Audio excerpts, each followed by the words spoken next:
বাড়ি থেকে মসজিদ পর্যন্ত রশি টাঙিয়ে সেই রশি ধরে ধরে 5 ওয়াক্ত নামাজ পড়তে যান 115 বছর বয়সী অন্ধ মুয়াজ্জিন। আজান শুনতে পারলে আমরা গেল না, মাফ করে গেল না, আমরা মসজিদে যাই নামাজ পড়তে আদায় করতে হবে। ওই কী করে দেবো রশি ওই রশি টাঙাই দিয়ে ওই কথা আমার খেয়াল রাখছিলাম।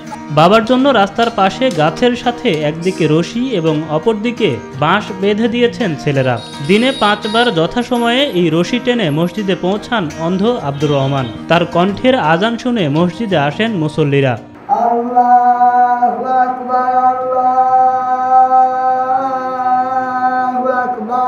বাড়ির থেকে এই রশি বয়ে আর বাঁশ বান্ধি দিছি, আর রশি বান্ধি দিছি, এই বাঁশ বয়ে রশি বয়ে আমার আব্বা যায় আজান দেয়, 5 ওয়াক্ত আজান দেয়, 5 ওয়াক্ত নামাজও পড়ায়। টয়লেটে যাবি সেই রাস্তা রশি বান্ধি দিয়ে।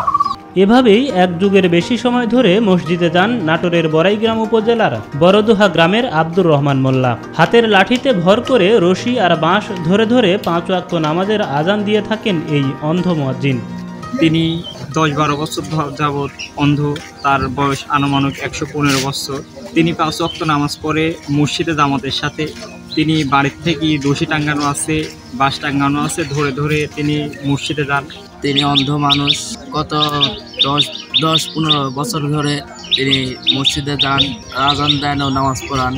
অন্ধ হলেও গত এক যুগে মসজিদের মুয়াজ্জিন এবং ইমামের দায়িত্ব পালন করছেন আব্দুর রহমান মোল্লা। রশি ধরে মসজিদে গেলেও তিনি কোনোদিন আজান ও নামাজের জামাত মিস করেননি বলে দাবি তার পরিবারের সদস্যদের।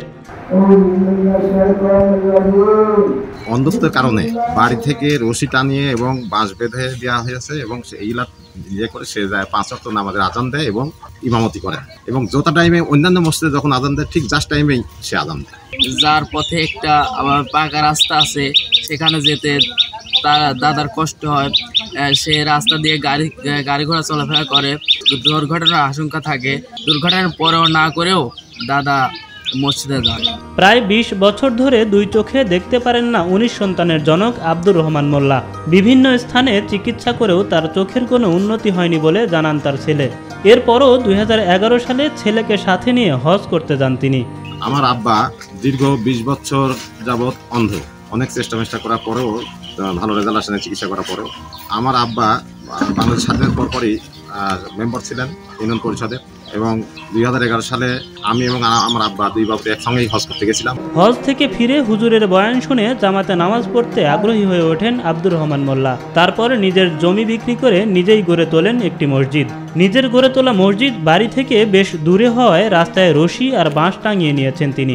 চোখে না দেখা অবস্থায় আমার ভাইয়ের সাথে আমার আব্বা হজ করে, 2011 সালে হজ করে আসি। মানে জামাতে নামাজ না পড়লে হবলে কানা হয়েছে তা জামাতে নামাজ পড়তে হবে। তারপর থেকে বিলে 10 কাঠা জমি বেশি আর এই 5 শতাংশ জায়গা ওয়াকফা করি, ডিসির নামে রেজিস্ট্রি করে দিই, নিজস্ব টাকা দিই, নিজস্ব ভাবে মসজিদ করে দিয়েছে। আমার আব্বা এই মসজিদে নিজেই আজান দেয় আর নিজেই নামাজ কালাম পড়ায় 5 ওয়াক্ত। হজ করে আসার পর আমার আব্বা 5 শতাংশ জমি সরকারের নামে লিখে দিয়ে ডিসির নামে রেজিস্ট্রি করে দেয় এবং একটা মসজিদ নির্মাণ করেন, আল্লাহর ঘর মসজিদ নির্মাণ করে দেন নিজের টাকা দিয়ে। এদিকে 115 বছরের বৃদ্ধ আলহাজ আব্দুর রহমান মোল্লাই ওই অঞ্চলের সবচেয়ে প্রবীণ ব্যক্তি বলে দাবি তার পরিবারের সদস্যদের। মহান আল্লাহর সন্তুষ্টি অর্জনের জন্যই প্রতিদিন পায়ে হেঁটে মসজিদে যান বলে জানান আব্দুর রহমান মোল্লা। 12-13 বছর পর থেকে নামাজ ধরছি, এ পর্যন্ত নামাজ চাই নাই, ইনশাআল্লাহ আলহামদুলিল্লাহ আল্লাহু আকবার। ঘর দিয়া তারপরে এখন ঘরে নামাজ পড়তে যাবো, কী করে যাবো? ওই যে আমি নবী সাহেব বলেছিল ওই কথা স্মরণ রাখছি, নাকি বাড়ি থেকে রশি টাঙ্গা দিয়ে বাঁশ বেঁধে দিয়ে এই যাতায়াত করতেছি, নামাজ পড়তেছি। আমি আমার মনে করি এলাকার মধ্যে বা আমার নগর ইউনিয়ন তথা বড়াইগ্রাম থানার মধ্যে সে একজন প্রবীণ ব্যক্তি এবং বৃদ্ধ ব্যক্তি, বয়সজ্যেষ্ঠ মানুষ। এত বয়সী মানুষ 115 বছর বয়স চলছে তার, এই বয়সী মানুষ দ্বিতীয়টি আর আমাদের জানা মতো নাই। আব্দুর রহমান একজন অন্ধ মানুষ হয়েও রশি ধরে ধরে মসজিদে গিয়ে 5 ওয়াক্ত নামাজ পড়ায় তার প্রশংসা করেন স্থানীয় ইউনিয়ন পরিষদ চেয়ারম্যান MM শামসুজ্জোহা। আমার ইউনিয়নের বড়দেহা গ্রামে একজন 115 বছরের বৃদ্ধ আব্দুর রহমান, তাকে আমি ব্যক্তিগতভাবে চিনি এবং জানি। উনি দীর্ঘদিন যাবৎ প্রায় 1 যুগের উপরে সে রশি ধরে মসজিদ পর্যন্ত গিয়ে আজান দেয়, 5 ওয়াক্ত নামাজ পড়েন, এবং উনি একজন অন্ধ মানুষ হয়ে যে 5 ওয়াক্ত নামাজে আজান দেন, এটা অত্যন্ত ভালো কাজ এবং প্রশংসনীয় কাজ। আমি তার সুস্থতা এবং দীর্ঘায়ু কামনা করছি।